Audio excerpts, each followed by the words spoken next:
So let's call to order the regular business meeting of the Board of Education for Monday, February 27th. To order, if I could ask everybody to stand and recite the Pledge of Allegiance, please.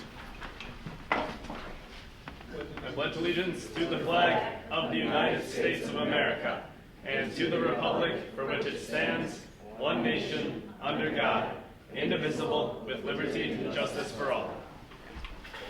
All right, roll call, please. Stephen Arthur. Here. Richard Batson. Here. Alex Delicote. Here. Pat Grudy. Here. Karen Lundstedt. Here. Scott Luce. Alan Mauer. Here. All right, so we note Scott Luce absent for the record.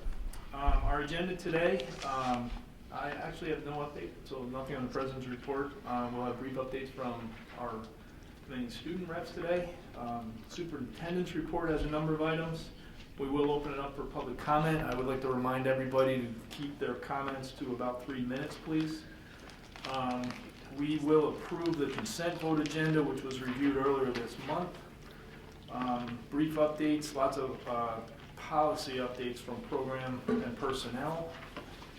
And then, let's see, facilities and finance, no property, right, Stephen? No property. And CEDAW? Nope. No CEDAW, IA speaking? Nope. Okay, so we're gonna cruise right through this, and then we will not have an executive session as listed here, so agenda item 9 is removed. All right? Okay, so let's hear what's going on in the two high schools. Let's go first. We can, yeah. Okay, so February has been an action-packed month at Libertyville. The Libertyville Debate Cats actually started their season with a pledge to get 250 hours of fundraising in return for, hours of service in return for fundraising from members of the community and family members. So they've been getting those hours through highway cleanup. They adopted a highway, volunteering at the Northern Illinois Food Bank, and most recently volunteering at the Lakeside Conference Speech Festival for middle schoolers. And we got to kind of share what speech means to us and what debate means to us. And it was really cool passing that on to middle schoolers because they're going to be the future of debate at Libertyville. Additionally, we're planning to host an event where we make paper cranes and then donate those to a hospital, which will be a really cool way to all be together and do that service all together. So additionally, Nate Schweitzer, who's a junior at LHS, was nominated for the Gold Key American Visions Art Award. He's an insanely talented artist, and this is a super prestigious award, and nobody deserves it more than him. He's also made a few mosaics in the Libertyville area. They can be seen at the Butler baseball fields. He did it as his Eagle Scout project, and they're absolutely stunning. Additionally, this past weekend, we had the Best Buddies Carnival. There were crazy balloon animals. I myself got an octopus balloon animal. It was crazy. There were inflatables, there were games, and there was pizza and shirts for sale, which was really, really fun. It was super popular, very well attended. There were lots of students, and a lot of the teachers brought their kids, which was really fun. Additionally, 2 weeks ago, we had our turnabout. We had record-breaking sales. We had 960 tickets sold, which is 40 more than last year. The theme of the dance was Roaring Twenties, so we had spirit days such as Market Crash Monday, where everyone wore their pajamas, Wild West Wednesday, where we dressed like cowboys, and then Freedom Friday, celebrating women's suffrage. And we also had an assembly, which was called Libertyville's Got Talent. We had an alumni band come back. Their name's Sneezy, if anyone's ever heard of them. We had one of our own teachers display her baton throwing talents, which was very cool. We had somebody accompany themselves on electric violin, which was surprising and beautiful. And then our very own Spencer played piano while Anna Denoya sang Somebody to Love.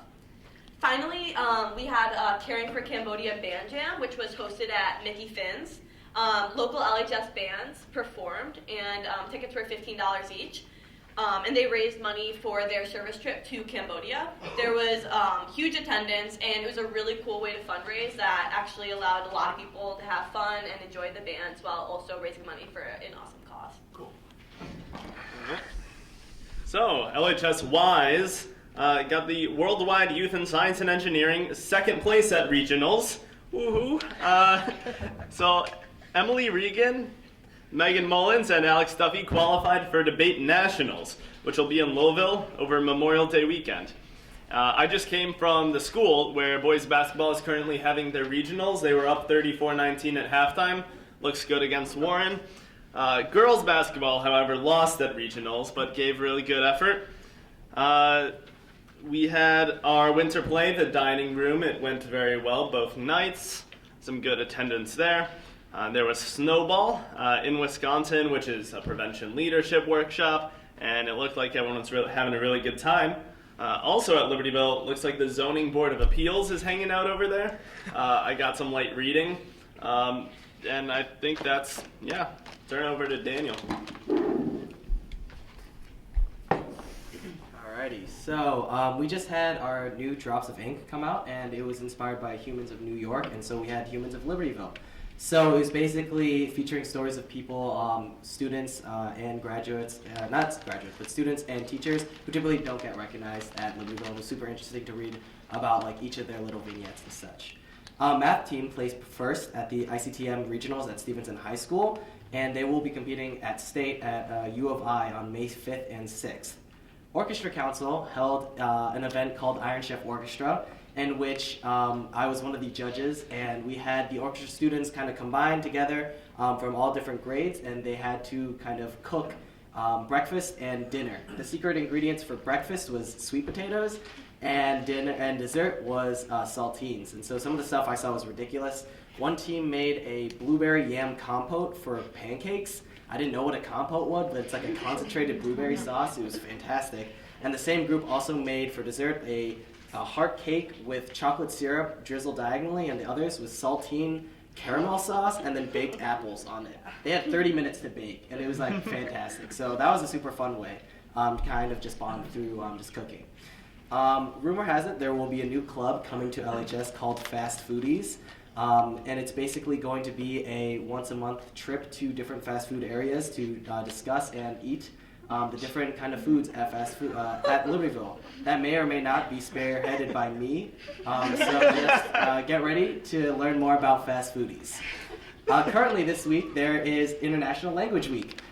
Such events such as scavenger hunts with attempts to find teachers who have been to Argentina or speak 3 languages. There will be a prize for the people who complete the scavenger hunt.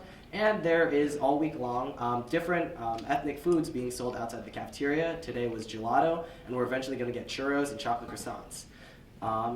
That's the kind of update from Libertyville. So at Vernon Hills this month, we actually recently held our history fair, and this is the 4th annual history fair.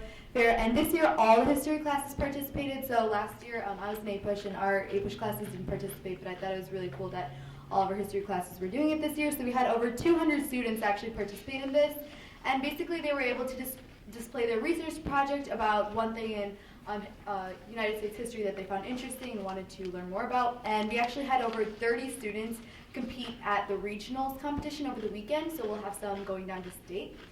Also, over this past weekend, the Vernon Hills math team regionals that was held at Stevenson, Vernon Hills placed second after Libertyville, only by 20 points. So we're all really excited to compete at state in May at U of I.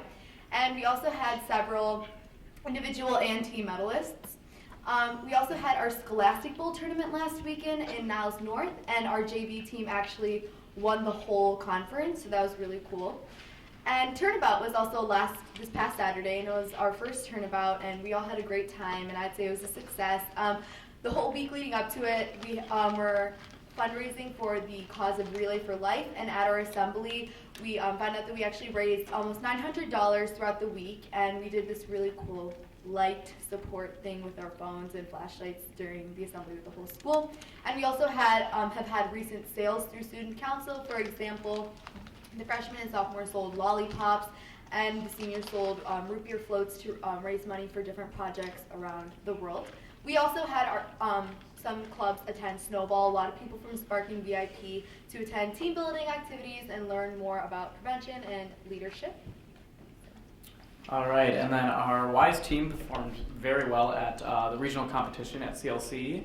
Vernon Hills scored first in the division, and several students placed in different individual categories, such as Aparajitha Adiraju, Kishore Iyer, Hardas Monga, Kash Sethi, Eunice Yoon, Ashwini Deshpande, and several more all took various first through third place finishes in every category, including math, English, physics, chemistry, biology, computer science, and engineering graphics. Moving over to fine arts, Midsummer Night's Dream was our winter play that was a couple weekends ago. Our closing night sold out, so we had to add extra seating in the studio theater, which, as you can guess, is kind of hard to do with high schoolers and Shakespeare. One Acts was the past weekend, and there were 5 different student-directed plays directed by Kyle Greenberg, Maddie Fernandez, Jenna Rupkin, Abby Helfand, and Noah Hewitt. And it's almost completely student-run. The student directors pick their cast, they pick out costumes, set, lighting, all that kind of stuff. So it's really exciting for them. And then many VHHS students received honors throughout the 2017 Midwest Region at Large National Scholastic Art and Writing Competition. And auditions for the spring play Under the Lamplight are this Thursday. Awesome. And in sports news, we'll start off with, it was a great end to the end of our turnabout week with the Winter Recognition Assemblies teacher versus intramural student basketball game that happened. And every single year that I've been at Vernon Hills, the teachers have crushed the students, and this year was none other than that, with an 18-13 victory by the teachers. And that was really exciting and a great way to end all the hype that we had with this intramural season, this very successful intramural season that we've had this year. We also got some really great signings for senior sports with a bunch of college programs, notably Cole Gilliam with Taylor University, and he's going to be playing soccer there. Christopher White for Loyola University soccer. Brendan Reback with Central Arizona College's baseball. Amanda Sau with Aurora University's lacrosse, and Joe Rangel with Oakton Community College's baseball. So that's really exciting for their futures, and we can't wait for their success as well. Also, our senior Maddie Powder is part of a synchronized skating team in our community, and she represented Team USA and finished first place in the snowflake skating competition that was actually held in Croatia a couple weeks ago. And her Starlights junior team, which she's a part of, also won a bronze medal in this past week at a national competition that was held recently. Also, our senior Tim Kraszewski, cross-country runner and track runner, was selected to the IHSA All-State Academic Team. For the Special Olympics, Vernon, the past few weeks we've been, the entire district has been doing a great job supporting our Olympians as they compete in a bunch of different competitions, including our Winter Olympic Games, where across our district we won 11 different medals, including 6 gold medals. Also, a senior, Brandon Ferrara, organized a Special Olympics basketball competition this past Tuesday in support of his brother, Nathan Ferrara, and they ended up raising $400 for further events to promote more Special Olympics efforts, and he recognizes this as a great camaraderie between the athletes and the unified partner volunteers. So it was a great event. A lot of people showed up, and a lot of support from students. A few more things. Fencer Leah Pellick got first place, and Samantha Hansen got 11th place at the Illinois High School competition in women's saber over the past couple weeks. Also, we have 2 sectional qualifiers in gymnastics, Allie Landis and Avery Longden, who both competed this past weekend, and had a really great season, and we have great hopes for their future as they're both underclassmen. Also, congrats to Colin Turley and Jesse Goldowski on advancing to the IHSA Sectional Wrestling Championship, and our dance team placed 10th place at state, and they consistently do amazingly, so we're proud of them as usual. And we have some hope, really great hope for some water sports with Jean Palaskow, Calvin Yoon, and Jeffrey Zane qualifying for their respective diving and swimming events going to state, which will be in a couple weeks. So, lots to look forward to in Vernon Hills sports. Yeah, thanks. Good job. Okay, next is the superintendent's report. Okay, good evening. The most important question this evening that I'm going to ask because nobody will ask it is how do we join the Fast Foodies with you? So if you can have some older folks hanging out with you, I think some of us might appreciate that opportunity. We would definitely appreciate chaperones. Yeah. I don't know. It might work reverse. You might have to chaperone me. That's fine. And eating too much food. So that's great. Okay, we're going to start this evening in the superintendent's report with some additional good news. The D128 Special Olympians, who we just mentioned, participated in a very successful 3 days of competition at the state winter games at Chestnut Mountain in Galena. The athletes earned the following honors in snowshoeing. Nathan Ferrara won 2 gold medals in the 4x100 meter relay and 100 meters, and a silver medal in the 400 meter. Austin Yosenhaus, Hans, won 1 gold medal in the 4x100 relay and a 6th place in the 200 meter. Mallory Marvin earned 1 gold medal in the 4x100 meter relay and 4th place in the 200 meter. Joseph Mahler earned a gold medal in the 4x100 relay and a silver medal in the 200 meter. And Eric Hatterlin won a gold medal in the 4x100 meter relay in the 5th place in the 200 meters. So we're always excited to get those results, and our students just do a phenomenal job. Speaking of Special Olympics, District 128 Special Olympics head coach Andy Compton was named one of 13 finalists for the 2016 Special Olympics North America Coach of the Year Award. Mr. Compton was chosen for this honor from among the more than 130,000 Special Olympics coaches in the United States, Canada, and the Caribbean. According to the Special Olympics website, the Coach of the Year Award was established in the late 1980s and is given annually to an active certified Special Olympics coach who has met several criteria, particularly as having made a significant and demonstrable impact on local Special Olympics programs in their communities. The more than 130,000 coaches within Special Olympics North America provide instruction and competition in more than 32 sports. The impressive scope and contribution of all the coaches put the momentousness of this award into perspective. Compton and his fellow finalists represent Special Olympics North America's most exemplary coaches, true leaders, and dedicated volunteers who serve as role models to other coaches inside and out of Special Olympics. So we want to give a special shout out to Coach Compton tonight.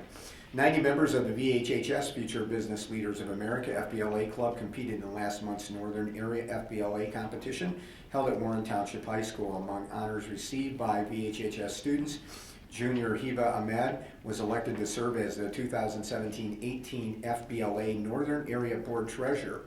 In a 3-way tie for first place, senior Nikki Flora advanced to state competition in the Battle of the Chapters competition. 15 members of the LHS FBLA Club also competed in the Northern Area competition. Among the honors received by LHS students, senior Kevin Lameau received first place honors in graphic design. Freshman Nathan Sleeden earned first place in cybersecurity. The team of seniors, Sabrina Kite, Emily Baumstark, and Rebecca Smers earned second place honors in hospitality, and senior Sarah McLennan earned second place in business calculations. The following students were named LHS January Students of the Month: Ethan Burkhart, Emmy Schatz, Megan Higginson, Sarah McLennan, Donnie Wheeler, Daniel Fouts, Corey Isaacs, Matt Graham, Amanda Thomas, Luke Christensen, and Evan Pencil.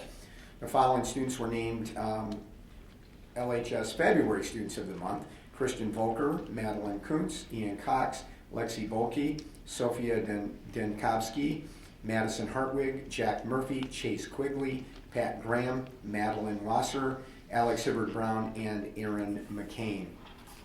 LHS Junior Nate Schweitzer was nominated for the Gold Key American Visions Award as part of the 2017 Midwest Region At-Large National Scholastic Art and Writing Competition. His print-making work, Musk Oxen at the Ready, was adjudicated in New York City and will be judged against the other 4 American Visions nominees for a chance to win the National American Visions Medal for the Midwest Region at Large.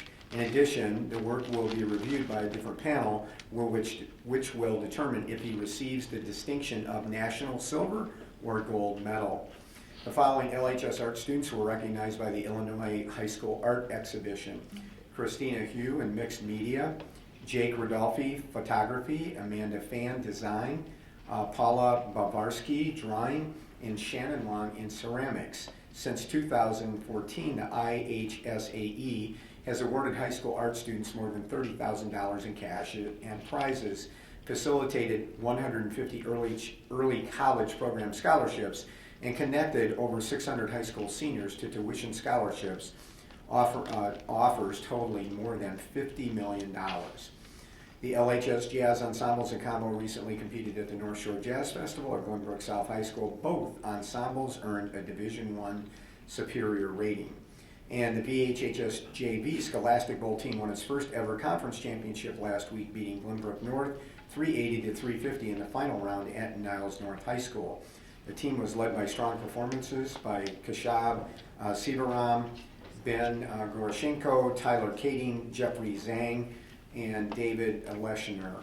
So again, congratulations to the amazing work that our students continue to do, and for all the adults that are working with them. Second on the superintendent's agenda is something that we're very excited to do. As many of you know, Marina Scott is retiring at the end of this school year, so I'm looking to make sure the students aren't surprised by that. Dr. Scott is retiring at the end of the school year, and we tried to get her to stay, but it's time. And Dr. Scott has provided and continues to provide world-class leadership at LHS. And we're very grateful that she joined the D128 team several years ago, first as associate superintendent, and then, of course, as a long-serving LHS principal. Her contributions to the LHS tapestry and legacy of excellence are everywhere at LHS and in D128. As a result of Marina's outstanding work with LHS staff, students, and parents, students have thrived, grown, and succeeded at ever higher levels. We will certainly miss Dr. Scott as she rides off into a much-deserved D128 sunset at the end of the year. As is the circle of professional life, there is an ending and a new beginning. Since early December, we have been very busy with a comprehensive multi-level principal recruitment, interview, and hiring process to replace Dr. Scott. We received 25 applications for the LHS principal position, which included 1 superintendent with principal experience, 3 district-level administrators, 7 high school principals, 6 assistant principals, and 3 building-level administrators among those applicants. After extensive multi-level candidate screenings and interview processes at the district and building levels, which included district administrators, building administrators, teachers, support staff, students, and parents, I am very excited to announce that I tendered a contract offer to Dr. Tom Colentus, and Dr. Colentus has enthusiastically accepted that offer. Tom Colentus has spent his entire career at Highland Park High School and currently serves with distinction as the HPHS principal. In addition, Dr. Colentus has other significant and highly successful building level administrative and teaching experience at HPHS. Tom is a demonstrated mission-driven, moral, and ethical leader, and his leadership philosophy, belief, and actions are consistent with D128 core values.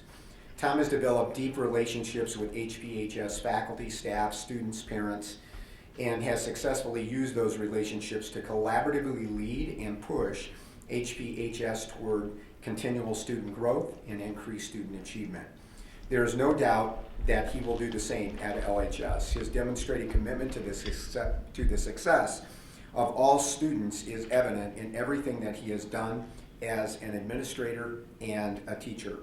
Tom is well respected at HPHS and Highland Park Deerfield High School District 113. But just as importantly, his principal and administrator peers outside District 113 consider Tom a best of the best principal.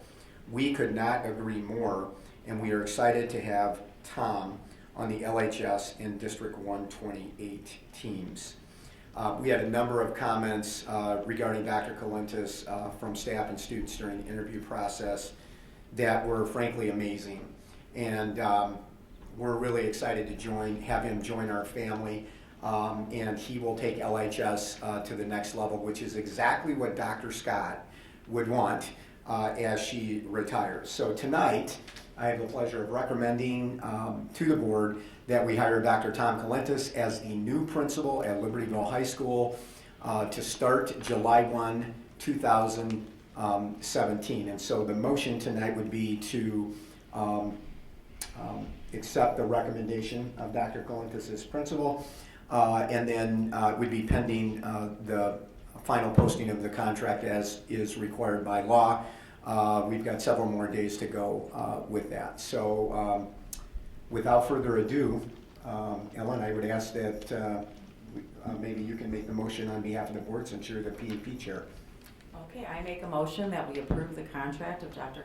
Thomas Coulentis as the new principal for Libertyville High School. Second. Any discussion? Roll call, please. Arthur? Aye. Batson? Aye. Delli Polly? Aye. Rudy? Aye. Lundstedt? Aye. Mauer? Aye. Motion carries. Okay, so before we move on, I don't know if anybody wants to make, the students or any of the other administrators want to make some impromptu comments about Tom, but we really are, I guess, in student speak, geeked up for Dr. Colintus to join our team. So Rita, Al, John, I don't know if any of you want to jump in here and say anything. Well, I've known Tom since I worked in 113 at Deerfield High School, and I always had the greatest respect for him. So when he expressed an interest in the position, I was thrilled because I think he's the right man at the right time for the position. Rita? Sorry. I just met Tom through the interview process, but I've heard wonderful things about him, and his passion for every student, understanding every student's needs and helping every student to grow and be a respected member of the community was really exciting to hear. I think we're going to enjoy having his voice around the table, and we're all going to learn from him and with him. John, anything right? Okay. John's worked with, Dr. Gillum has worked with Dr. Colintus in our new conference configuration.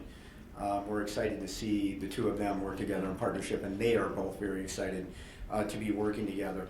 And to finish this section of the report, finally, we want to give a big D128 thanks to the LHS interview planning and interview teams, LHS Principal Administrative Assistant Sandra Kruckman, and D128 Associate Superintendent Al Fleming. The building interview process was comprehensive, multi-level, and highly effective for both LHS stakeholders and the candidates. Our colleagues did outstanding work preparing the interview process and executing the process. As a result, the feedback I received was rich, authentic, and extremely helpful in the final decision-making process. So again, congratulations to Dr. Colintus and his family. We're excited to welcome him to District 128. Any of the students like to make a comment before we move on? Sure. Jumping it. Okay, Yeah, more so, comments? I I saved the best for last, Thank of you course. so much. So I was able to be a part of the interview process and just like kind of interviewing the candidates and seeing them. And when interviewing Dr. Colintus, what I noticed first was his genuineness, how he was just so passionate about what he'd been doing. And I was kind of shocked by how fantastic of a person he was. I think out of all the candidates, he was the most qualified. And honestly, I'm so disappointed that I can't stay for another year because just seeing how prepared he was, how passionate he was about his job, and how kind of excited he was to kind of take this step into Libertyville, I think it was the kind of perfect person to fill the shoes of Dr. Scott. So I think he's going to have a fantastic time. I also had the pleasure of interviewing Dr. K. And being in that room, he just exuded passion and tolerance and acceptance. And just being in that room made me feel safe and accepted. And I am so thrilled that I get another year at LHS because I know that he is going to make it an even better atmosphere if that's even possible. And I'm just so excited to see where Dr. K takes us. And one last thing, there's not enough praise for this guy. I mean, he was absolutely phenomenal during his student interviews. He was warmly welcomed by the 18 students who were there. He answered everything with a lot of genuineness. He's a man with values, and he knows how to really answer students with respect and really create a connection. He's that kind of next-level administrator I think we're looking for, who will, even though it's sad not to have Marina Scott another year, I think he will definitely fill the shoes like Daniel and Emily said. So I give him my full support. Great, that's very important. And Tom will join us at a future board meeting. Some of us, if you're kind of aware in the area, District 113 passed a major referendum, I think about 3 years ago, to do a lot of work at Highland Park High School, where Dr. Calentis is at, and also their sister high school, Deerfield High School. And tonight at their board meeting, they are doing a community reception and some celebration of the work that's been completed over the last 3 years, including opening the brand new swimming pool at Highland Park High School. So Tom will be able to join us at another point, and we'll work with the Libertyville community to do some kind of reception for him where parents and staff and students can come together and celebrate his joining the team. So great work, really appreciate it. So he found out he gets to build another pool and he still decided to come?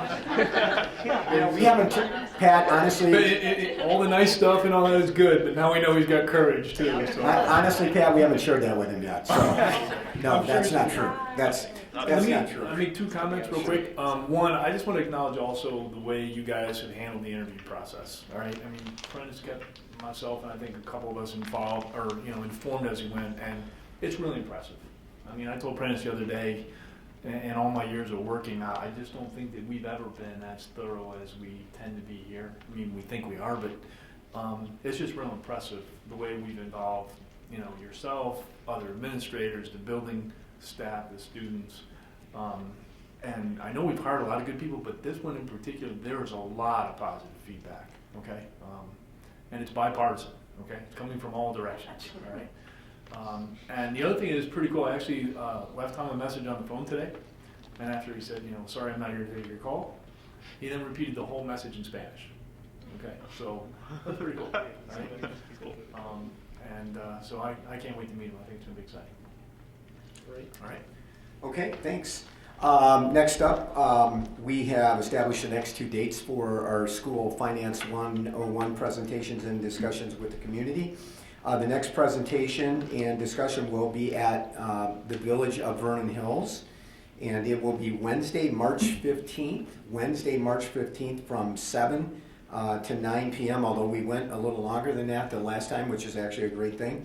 And the third and final School Finance 101 will be at the Village of Libertyville on Wednesday, April 19th, again from 7 to 9 p.m. So we thought it was important that we go out to closer localities as well.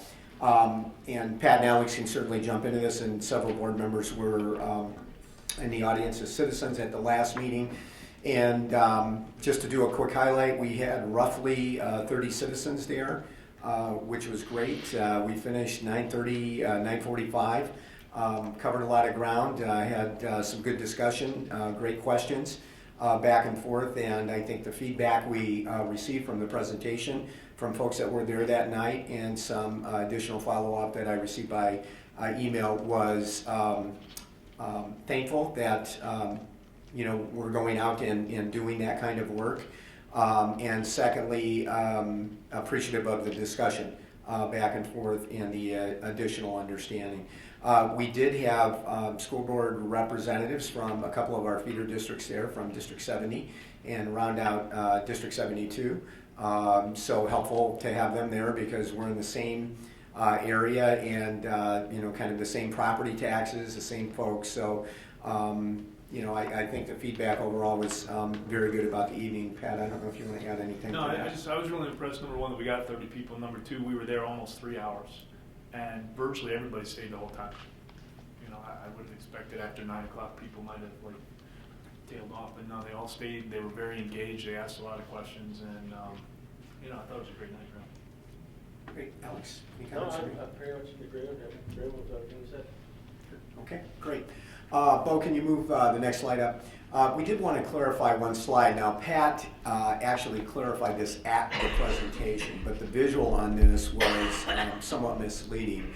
So we want to come back and we'll pop this in the next presentation, but I wanted to cover this tonight for anybody that might be watching the board meeting. But the operating budget from property taxes for FY17, revenues 81.8 million, expenditures 84.2, and so our operating deficit is 2.4 million, not 16.6 million. So here was the confusion, the way the slide was laid out.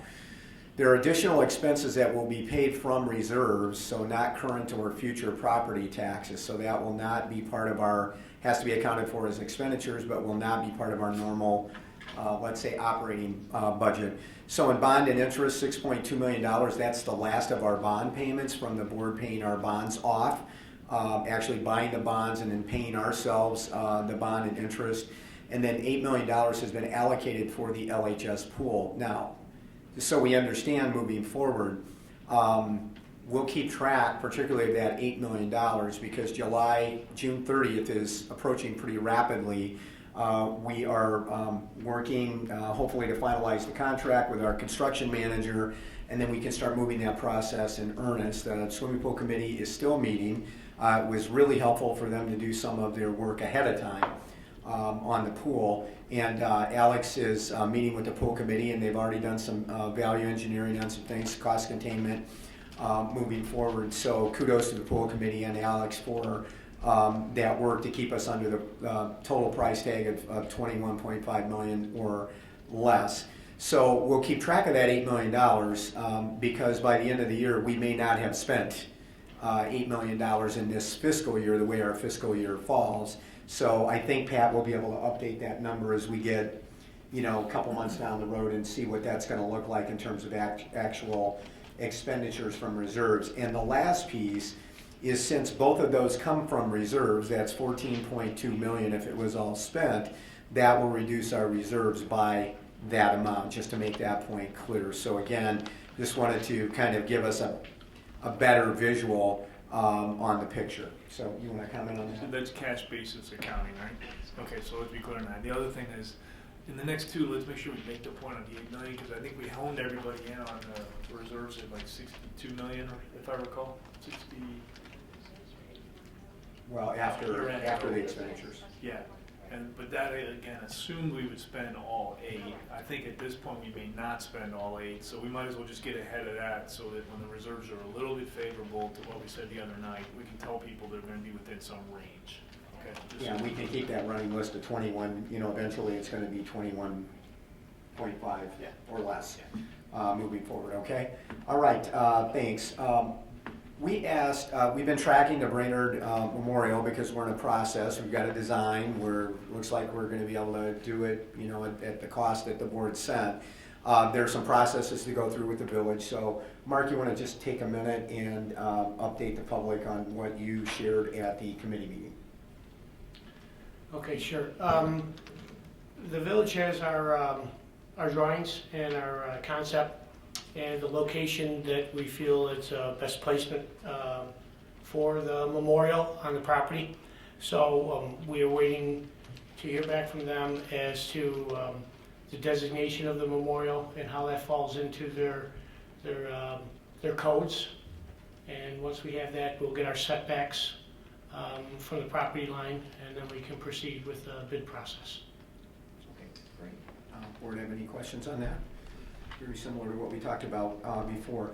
Number 5 on the superintendent's report tonight is the Illinois 100th legislature. I was in Springfield last Wednesday and Thursday for the Education Alliance Leadership Conference. Among the folks that talked to us were a number of key legislators who were involved in the Senate and House on education-related issues, particularly school funding. We also heard from Governor Rauner, and as we shared at the Finance 101 class in the governor's budget address a couple of weeks ago, he for the first time he tied a permanent property tax freeze to a rise in the income tax, which is different than the grand bargain deal that's being worked on in the Senate. So that'll have to be processed and kind of vetted out in the legislative negotiation process. But for now, there's no change to really the report from last month, and we'll track those things very closely. School funding, property tax freeze, potential pension cost shift, mandate relief, any of the associated issues that go along those lines. So we're kind of on track with that. Our local legislators, we're very fortunate here that both our state representatives who cover most of our school district and our 2 state senators are very accessible, and they do want to hear from us. We've got a great working relationship with them, so we'll continue to talk with them. Lake County as a whole, the Lake County Superintendents Association, has worked very hard in legislative arena over the last 5 to 8 years to develop working relationships with legislators throughout Lake County. And the one benefit of that is, as we've worked with our area legislators here, we've also had the opportunity to meet, get to know, and work with legislators from across the state of Illinois. So that allows us the opportunity to have broader conversations than just, let's say, our immediate area, Lake County, or even the Chicago area, which is very, very beneficial when we're working together. So I'll share more information with the board and/or community as it becomes available, and we kind of get closer to May 31st, which is constitutionally when we're supposed to have a budget, which we haven't had for the last couple of years. So hopefully we will this year. And I said, reported at the last meeting that we wanted to take just a few minutes every meeting for the next few months, 2 or 3 months, and talk about our continued renaissance in District 128. So I'm going to move up here and take a pointer from Bo for a minute.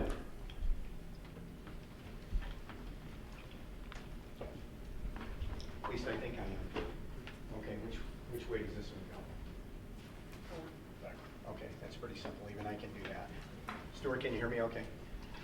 Right, we call this a renaissance because it's just a continuous rebirth. And one of the things that's exciting as we've had transitions in the district, as Marina came into LHS. I can't hear you. Ooh.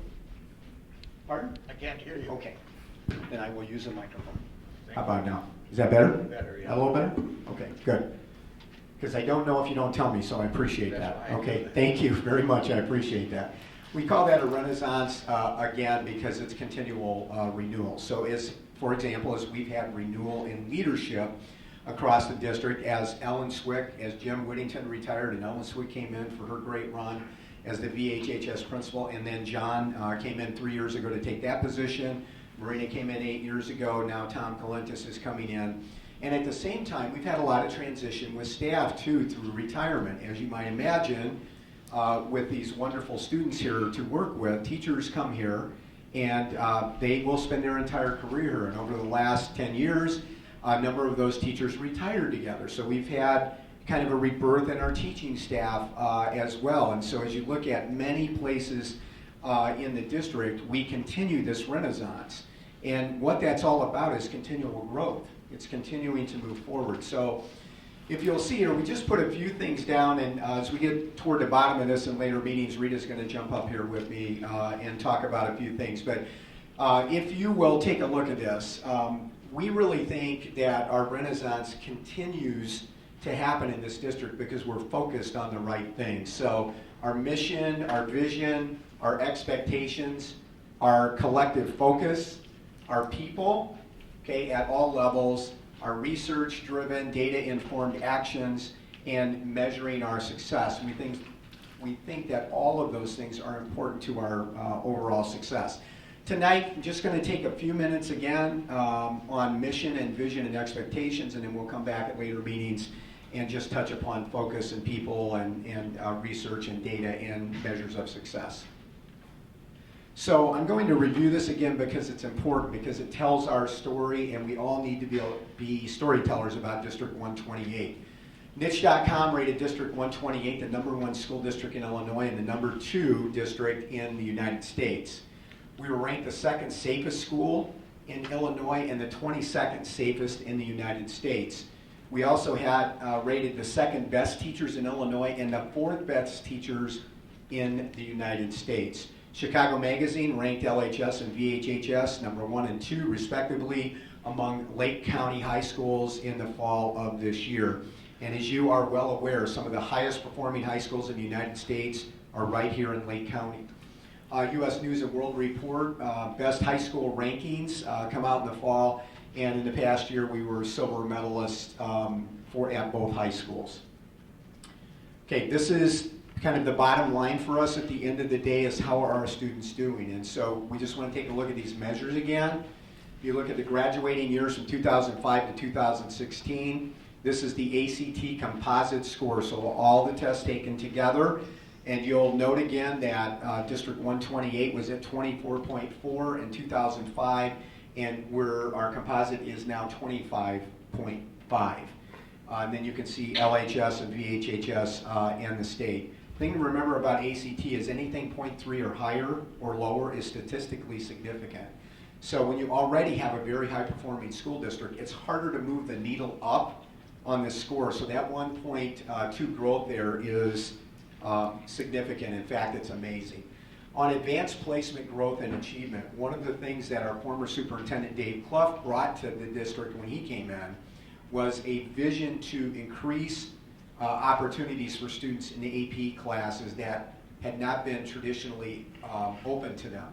And so he started a process, and we have pushed that process forward.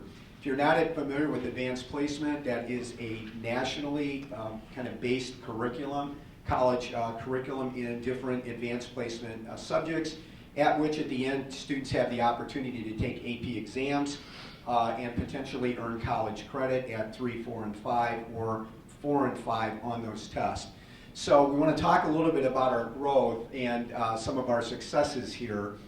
Again, from 2005 to 2016, the number of AP students in the district went from 537 to 1,091. So we've doubled the number of students in AP classes. But the number of exams the students have taken went from 1,088 to 2,517. So we've got not only more students taking AP classes, they're taking more advanced placement tests. And as you look at some of the data there on how our students have done, you can see the increase in the number of students that earned 3 or higher, okay, the percent, passing percent from 84 to 90%, and that is a very, very high pass rate. And at for on exams from 614 to 1679, and an increase from 56 to 67% on the percent of exams, higher than 4. Okay, just to bring this into context, it's a little easier maybe to read even. That's 103% increase in students taking AP exams, 131% increase in the number of AP exams taken, a 149% increase in the number of students earning scores of 3, 4, or 5. And more importantly, and this is a question Pat first raised a couple of years ago, as we had more and more students earning 3, 4s, and 5s, he asked us to start tracking the students that were receiving 4s and 5s. And during that period of time from 2005 to 2016, we had a 173% increase in the number of students earning scores of 4 or 5 in exams. That's really phenomenal, and we need to celebrate that as much as we can, because that's the great work of leaders in our buildings, it's the great work of the teachers in the building, and certainly our amazing students who have stepped up to that challenge in a way that you would be hard-pressed to find at other schools like ours in the United States. So how did we get there then? We popped our mission statement up here the last couple of times we've met here, and also at our Finance 101 classes, because it's important to know what our mission is in the district. And so it's got several planks to it, if you will, but respectful, responsible, and ethical attitudes and behaviors, and awareness and appreciation of the diverse cultures in our learning community and world, an ability to think critically and solve problems, an ability to communicate effectively, an ability to appreciate and demonstrate creativity, and a lifelong desire to pursue knowledge. Those things are all important to us, and they really drive the work that we do. See if I can pop up here. So our mission statement leads to our vision and expectations, and what we think we've been able to do well here is connect those three things up as kind of our overriding, guidance in moving the district forward.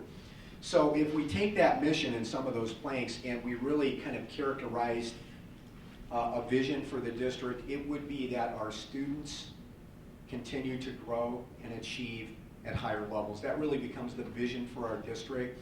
As I read through all of the feedback from the recent principal interviews at Libertyville High School from students and teachers and support staff and administrators, one of the themes that came across very strongly in those feedback summaries was this, okay? The benchmark they measured the candidates against was, can this person take us to the next level? They actually used those words. Can Dr. Calentis or the other 3 candidates take us to the next level? Here's why that's significant and really indicates that our vision has been kind of driven down and really embraced in the community, because that's what it's all about. Continual improvement is kind of the measure of the district, and to have people feed that back on their own, not coached by the superintendent or the 2 building principals, was pretty impressive. Everyone wanted the school to move forward, not just be the great Libertyville High School it is right now, and it's a great Libertyville High School right now, as is Vernon Hills. And then the third piece of that is expectations. We expect, okay, that all our work is going to be focused in helping our kids grow and succeed. And those expectations really set the stage for us then to kind of do the detail work to make that happen that we're going to talk about in future meetings. So we certainly want to commend our communities for the great support that they have given us historically and continue to give us. And we want to thank the great leadership that we have at our 2 buildings, our district office team that supports the work at the buildings, our incredible teachers in the district, our support staff, and our students. And I think the one important thing to really think about is when we talk about working collectively, in our district we really do work collectively. So we believe everything that we do with our students is important. So whether they're going through the lunch line, you know, is you know, the person serving lunch, you know, pleasant? Are we having a good experience? Are the buildings, you know, well maintained, and are they clean? Do we have good facilities for the students to be in? And it goes right up through the leadership at our 2 buildings with John and Marina, and soon with Dr. Calentis. So those are the 3 that we wanted to touch base on tonight: mission, vision, and expectations, and the anchoring of those things in as kind of the precursor to the work that we do consistently. And at future meetings, we'll talk about focus. We'll talk about the importance of our people and how we've arrived at the people that we have here. Again, to reference the principals process, we just went through a very complex process to hire someone that was a good fit for us, and they a good fit and we a good fit for them. And then we'll talk more about our research-driven, data-informed actions and our measures of success. Okay? Thanks, Will. I'll put the mic back right there, okay?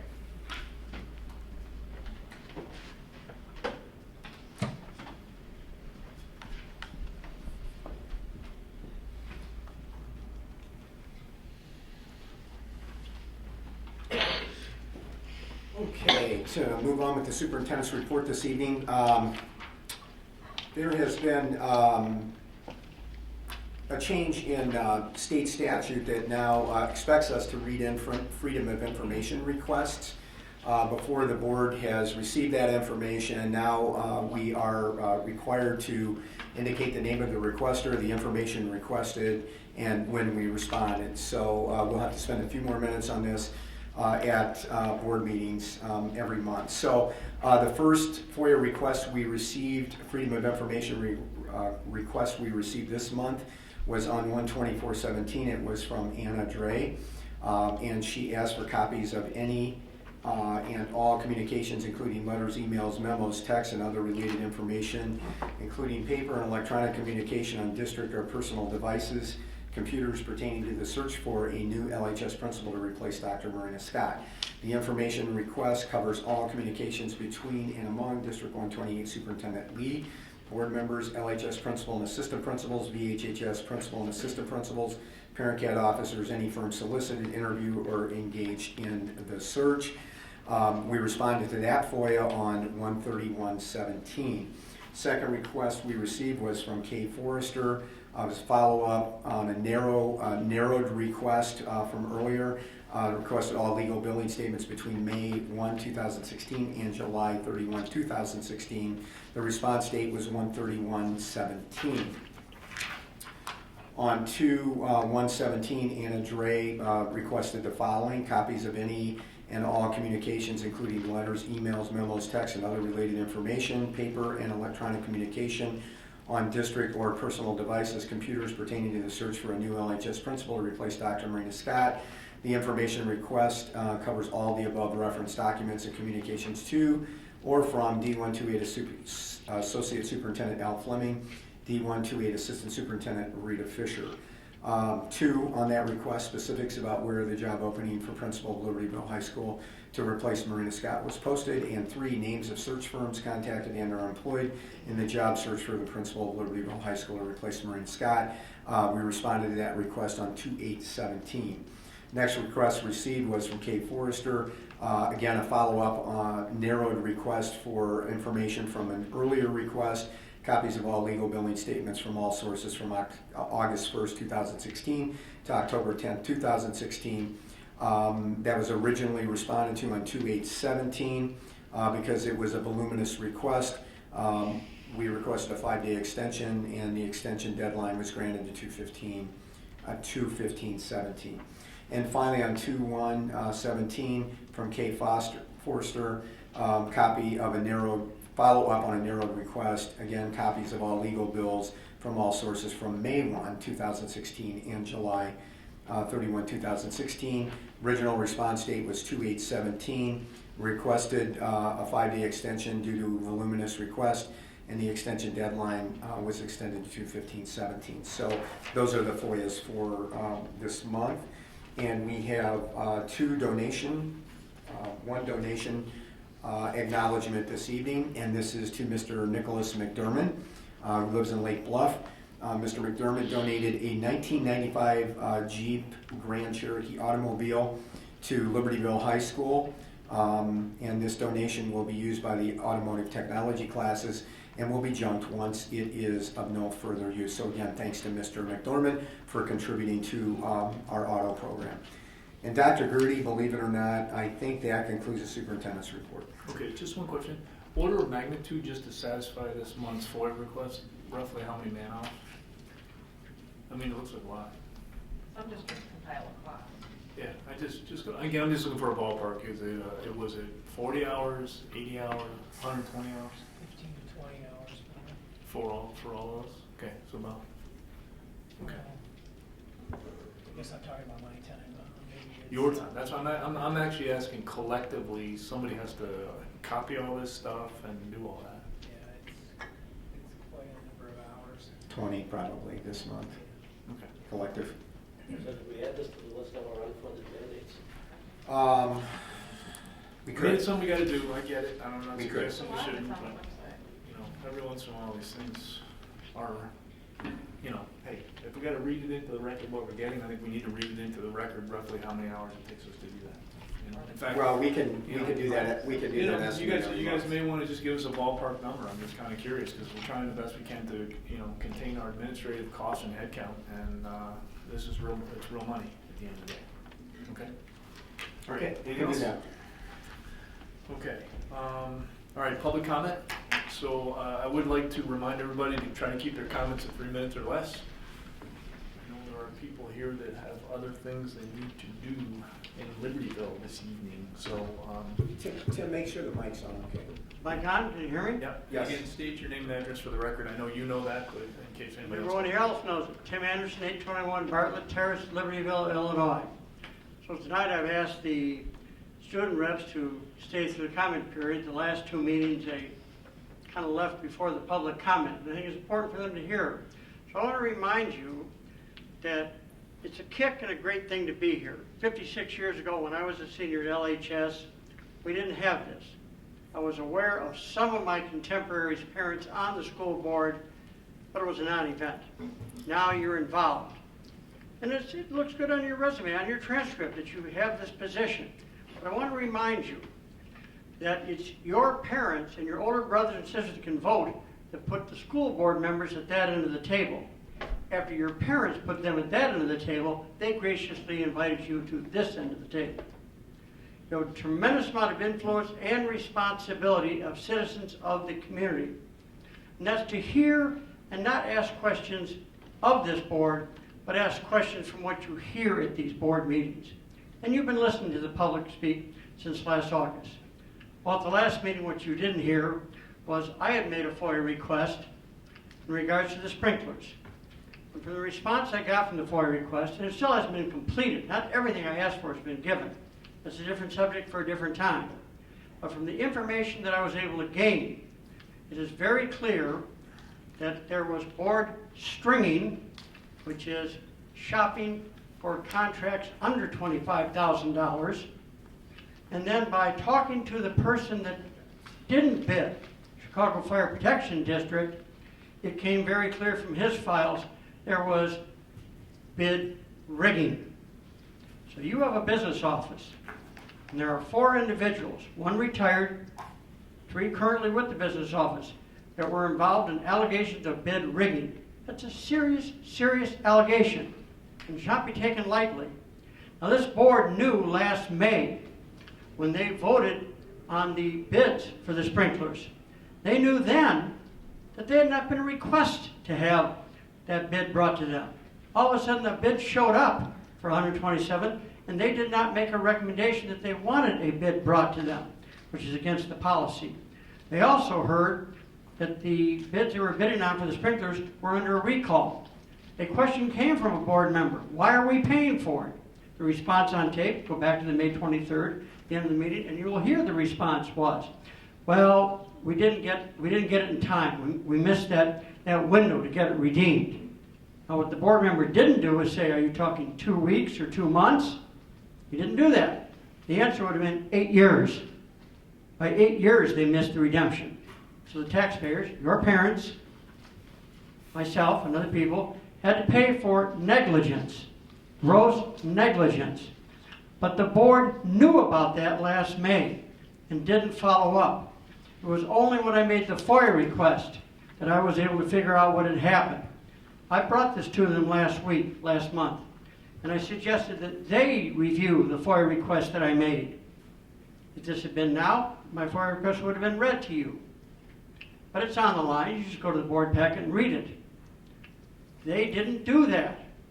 And had they done that, because as I said at the last month's meeting, these are allegations of collusion.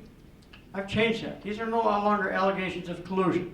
These are allegations of bid stringing, which we already had one public official in Libertyville have to resign from the township for bid stringing, and bid rigging.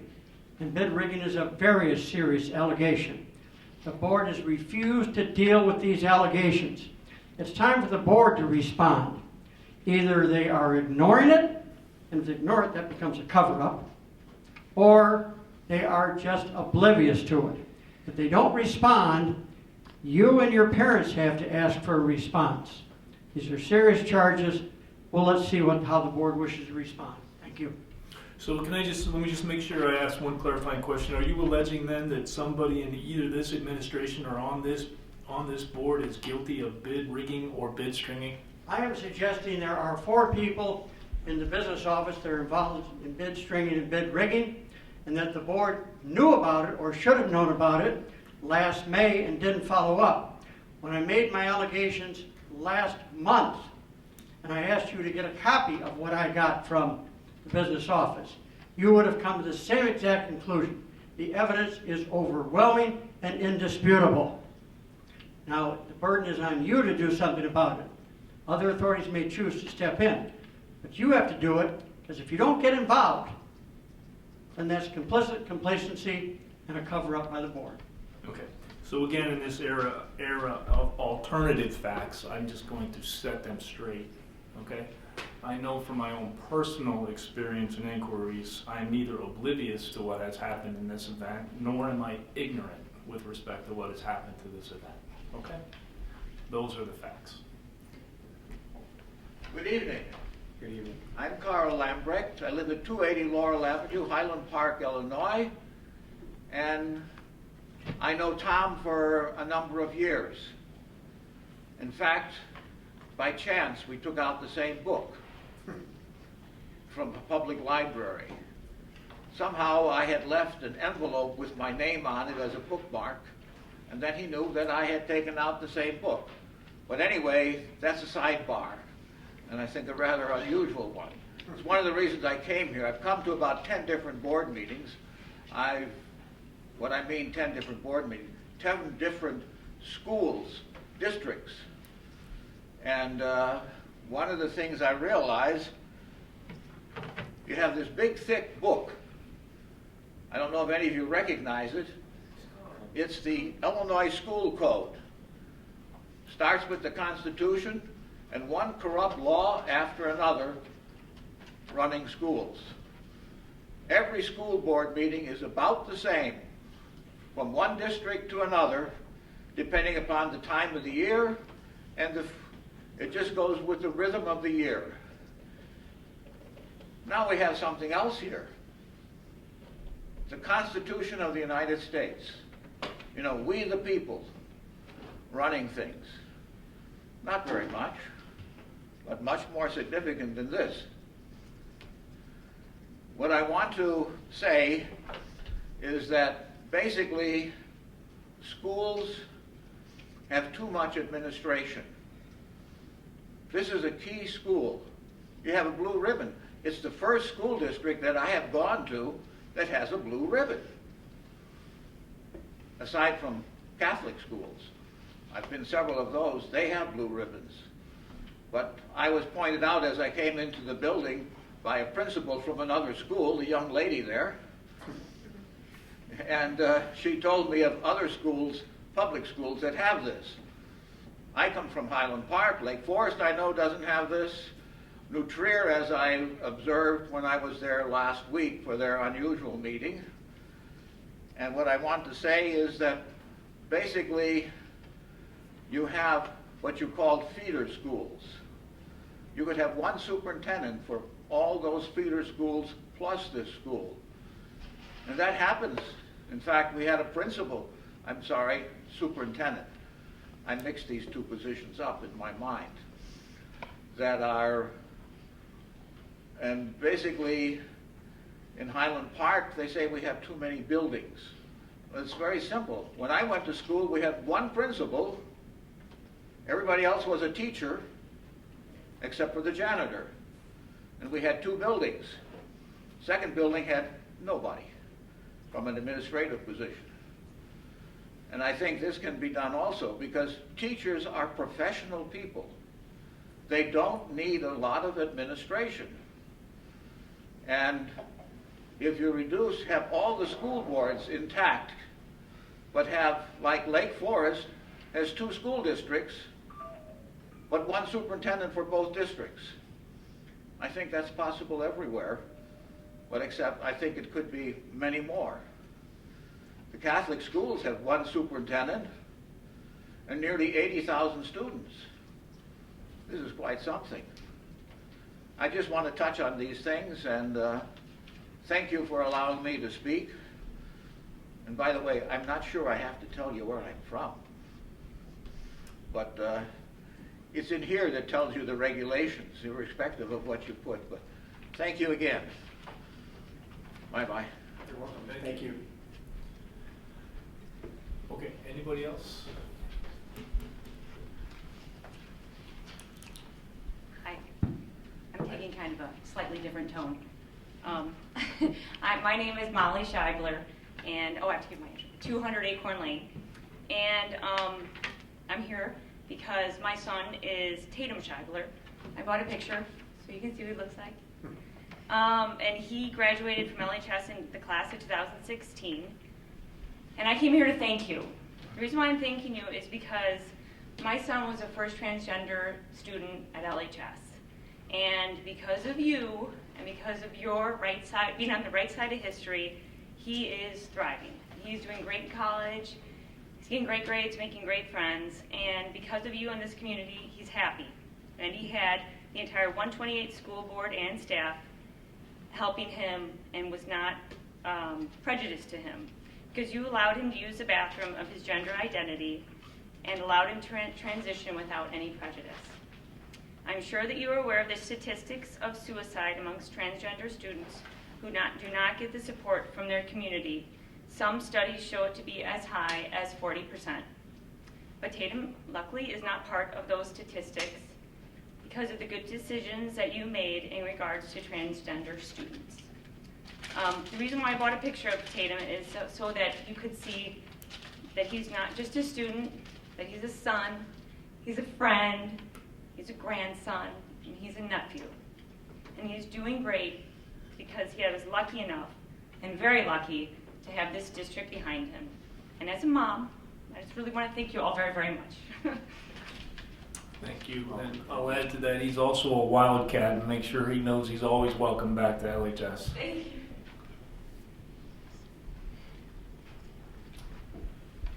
And he's actually a Wildcat at college, too. There you go. I am Patrick Scheibler. I actually came in support of my wife at 200 Acorn Lane as well. And I came in support of my wife in the district's current position on gender-neutral bathrooms, but she did such a great job that I don't think there's anything more that needs to be said on that topic tonight. But I did see on the agenda a mention of Andy Bitta's resignation. And since I'm here, I encourage you to pursue and support honoring Coach Bitta's distinguished coaching career in both basketball and soccer. Coach Bitta was the first soccer coach at LHS when soccer was recognized as an IHSA sport, and has made the LHS soccer program one of the best programs in the state with consistent success in numerous conference, regional, sectional championships, as well as 3 state championships between boys and girls varsity soccer. The highlight was just 2 falls ago when the boys team ended the year ranked 11th nationally. Despite that success, it was tremendously disappointing as a lifelong Liberty villain. That's what we call ourselves. And there are two of my class of 1986 classmates here with me, so I'm proud to be here with them. It was tremendously disappointing to be the recipient of an email campaign by a few parents striving to push Coach Bitta from his position based on a perception of a lack of player development and team success, which I find laughable.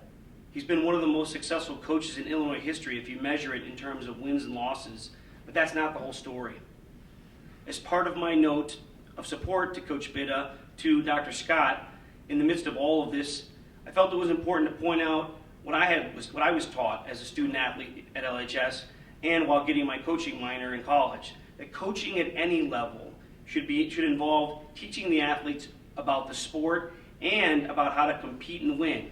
But more importantly, it should be about encouraging the athletes to take what is learned on the field of competition and those lessons to our lives outside sports, such as having a strong and dedicated work ethic in and out of the classroom, persevering in the face of adversity, working with others to achieve a common goal, encouraging others whenever possible, aspiring to be a model member of the community and conscientious citizen, winning with humility, losing with grace. I know firsthand that the LHS soccer program under Andy's direction embodied these things, and Andy Bitta should be applauded for the program that he created, the success he enjoyed, and most importantly, for the outstanding people and citizens he helped to form. I hope you will sponsor and support an effort to recognize Coach Bitta for all that he has given to our community. Thank you. Thank you very much for your comments. Anybody else? Hi, Bill Bennett, 1109 West Gulf Road in Libertyville. Just wanted to echo the sentiments of Molly and Patrick. Patrick and I graduated together, and couldn't be more proud of our district, as you've heard from me in the past. And I do want to just clarify one thing, and unfortunately the gentleman opining on our district has left, but for you students, when I got into this world in college, I was so very proud of my education here in Libertyville, and as Dr. Prentice Lee talks about the rankings, you're going to be set up very well, and it's because of all of you people in this room, and I thank you. Thanks very much. Anyone else? Okay, thank you, everybody. All right, so, let's see, consent vote agenda, right? The consent vote agenda is listed, was reviewed earlier in the month. I believe there have been no changes. Any changes since this was reviewed? No. Okay.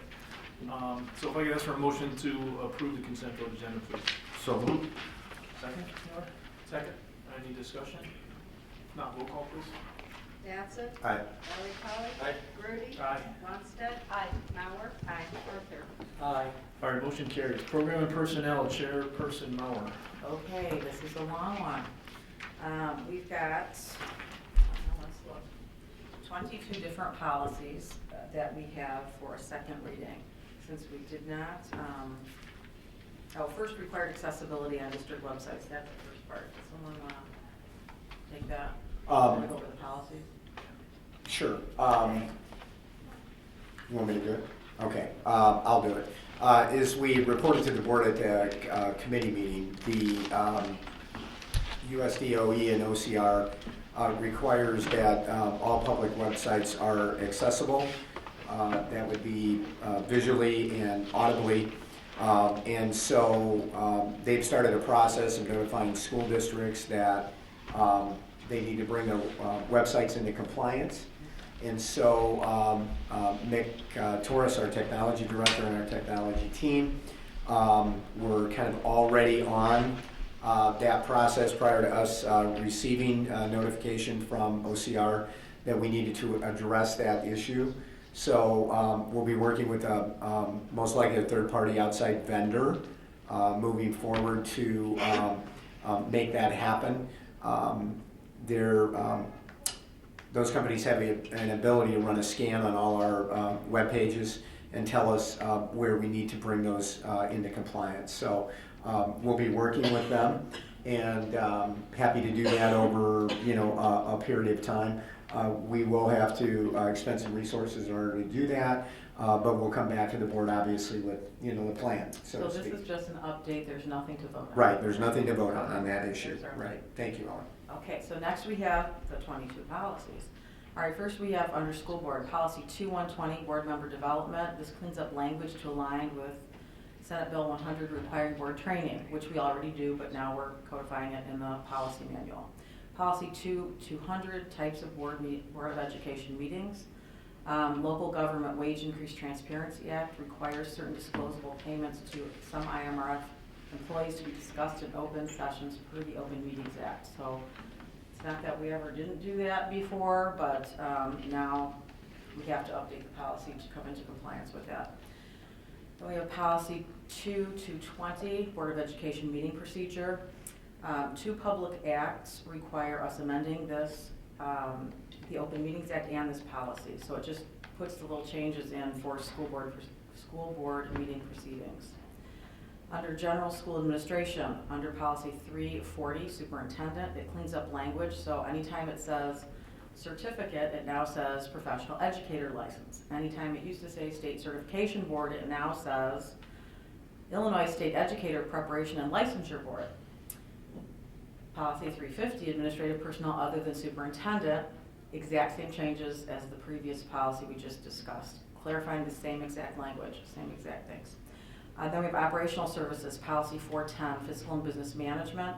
That cleans up language on budget planning, adoptions, and amendments. So no real changes there. Policy 460, purchases and contracts. This amends something that we already, this puts into language something we already do. Public Act 99-667 requires language to prohibit contractors' employees from having student contact for certain offenses for 7 years after serving for the offense. The language is also just moved locations in that policy. And again, we already do that. Policy 4175, convicted sex offenders, screening and notifications. Public Act 99-667 requires fingerprinting and background checks on the listed groups in that policy, and we already do this. General personnel, policy 530, hiring process and criteria. Public Act 99-667 required this change in language. It added language that criminal history records have to be checked against the Violent Offenders Against Youth database. Once again, we already do this. We're just putting it into words. Policy 5100, Staff Development Program. This requires youth suicide prevention and awareness education for staff to align with Policy 7290, which we adopted last month. We continue to do this with online training through a company. Professional personnel policies, Policy 5190, teacher qualifications. Anytime it says highly qualified in that policy, not because we had NCLB, we don't have that anymore. We are already applying the procedures that are described in that policy. So as the vocabulary changes, the policies have to change. Policy 5260, student teachers. Student teachers and interns are required to be fingerprinted with subsequent background checks. And again, we already do this and have done this for a long time. Under instruction, policy 615, school accountability. There's language that is deleted or modified because we no longer have NCLB, but we do have ESSA. So anytime it says one, it might have another. And anything that was required under NCLB that is no longer required was deleted.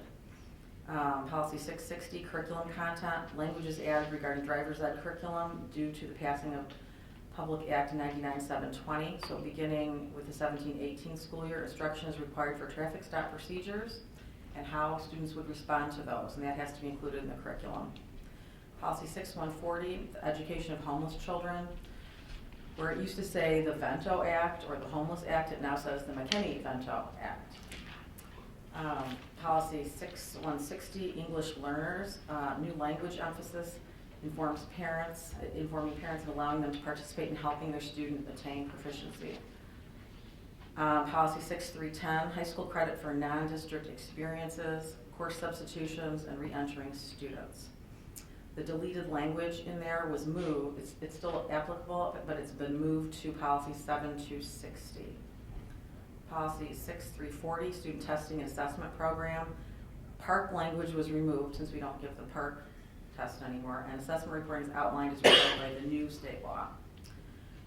Then under students, we have policy 760, residents. It adds language for residency for children of military personnel and clarifies language for the residency of homeless children under the McKinney-Vento Act. There are changes to the process in challenging a student's residence status. So if we had someone go through that process, there would be another step. Policy 770, attendance and truancy. The changes clarify language to align with school code on attendance and truancy. Two more. Policy 7260, exemption from PE. It's renamed and it adds language to allow for and state conditions for medical exemptions. It also describes a situation where a student eligible for special education services may be exempt from PE. And then community relations, policy 830, visitors to and conduct on school property. This clarifies conditions and the expected behaviors to which visitors are able to be on the school property. It includes the procedures and conditions that a sex offender may be on campus if they needed to be for some reason, like if they had a child attending the school. So that's it. Questions? I know we went over this before. Okay, so now I'm looking for a motion to approve those policies. I move to accept the adjustments to these 22 policies as described. Second. Any discussion? Roll call. Tilly Polly. Aye. Rudy. Aye. Lundstedt. Aye. Mauer. Aye. Arthur. Aye. Batson. Aye. Okay, next we have 13 educational tour requests as listed. So we're looking for a motion to approve those. Move to approve listed educational tour requests. Second. Any discussion? Roll call, please. Rudy. Aye. Lundstedt. Aye. Mauer. Aye. Arthur. Aye. Batson. Aye. Tilly Polly. Aye. For the record, we wouldn't have so darn many field trips if we didn't keep winning all these things. Yeah, that's true. Darn right. As I'm looking through the list, first place, state competition. Okay, and now we have employment of employees, a mini agenda to be approved. And there are 3 extracurricular and coaching staff replacement hires. So we're looking for a motion to approve those. So moved. Second. Any discussion? Roll call. Lundstedt. Aye. Mauer. Aye. Arthur. Aye. Batson. Aye. Tilly Polly. Aye. Rudy. Aye. A C one of our own has returned. And that's it. No other. All finished. Okay. Yeah, very good. It's not unusual. Okay, facilities and finance, thank you very much. Okay, thank Chair you, Batson. Dr. Grudy. We have two items here. The first one is a resolution to begin the preparation for the budget for the fiscal year 2018 budget, believe it or not. So it's a standard process we go through at this time of year. It gives the approval for our business office to begin that process. Okay, I make a motion that we approve a resolution to prepare the tentative budget for 2018. Second? Roll call, please. Mauer. Aye. Arthur. Aye. Batson. Aye. Delli Polly. Aye. Grudy. Aye. Lundstedt. Aye. Okay, and then a purchase recommendation. We have two new driver's education vans. Went through the state contract and have these two vans up for our approval. Yeah, it's recommended the Board of Education approve the purchase of two new 2017 Dodge Grand Caravans from Wright Automotive of Hillsborough, Illinois, in the amount of $40,128 through the Illinois State Contract Program. The cost represents the base price offered through the state contract of $23,464 each, including options, less the trade-in value of $5,800 for two older vehicles. And that trade-in value is based on a turnover from earlier in the consent agenda. We voted to dispose of some vans, so it's all part of the recycling of the vans on down the line. So, okay, we need a motion. I make a move that we accept the bid as presented. Second? Discussion, questions? Okay, roll call, please. Arthur. Aye. Batson. Aye. Delli Polly. Aye. Grudy. Aye. Lundstedt. Aye. Mauer. Aye. And that concludes the Facilities and Finance Committee. Okay, no property, no CEDO, no IASB, no executive session, therefore, I ask for a motion to adjourn. So moved. Second? All in favor? Thanks very much, good night, everybody.